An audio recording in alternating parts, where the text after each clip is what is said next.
We know everyone's going to figure out who's going to be the starting quarterback, get that sorted out during fall camp, but once that is solved, who are they going to throw to beyond Rob Wheelwright and Jazz Peavy? Going to talk about the wide receivers today, joined again by Mike and Andy. I'm Chris, getting you ready for fall camp. Guys, you asked about proven guys coming back. Alex Erickson and all those catches and yards, they are gone. Look at last year at the other top 10 list of receptions. A lot of running backs, a lot of tight ends.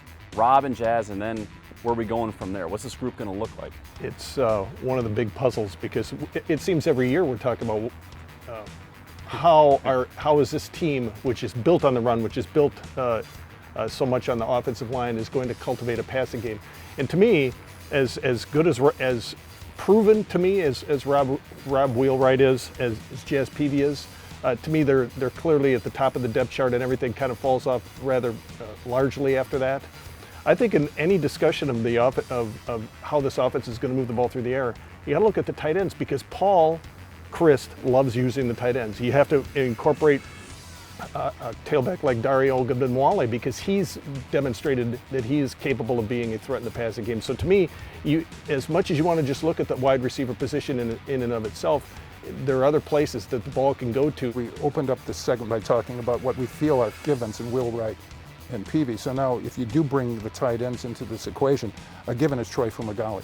I mean, he's a good tight end. He's a Big Ten tight end. I want to see the development of Kyle Penniston.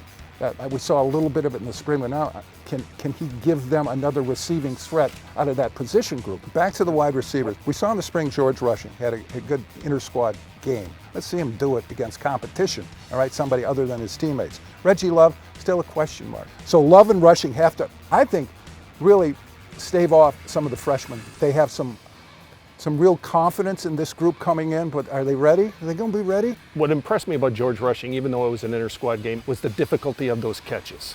They were not short pitches from the quarterback. They were difficult catches and they were difficult throws, and I think if he can harness some type of consistency there, he could be a threat. Well, they have some catching options. We mentioned the receivers, wide receivers. We mentioned the tight ends and the tailbacks, fullbacks as well. I mean, so Paul is pretty good about distributing the football. Yeah, and we'll get to sorting out those snaps with the running backs later on too, and the role they'll play. I think, frankly, the role all these guys are going to play in helping these quarterbacks develop throughout fall camp, as Paul and the staff decide to pick who's going to start week one. That's wide receivers. We got to get back to the defense next. We're going to talk about the linebackers next time. But until then, for Andy and Mike, I'm Chris.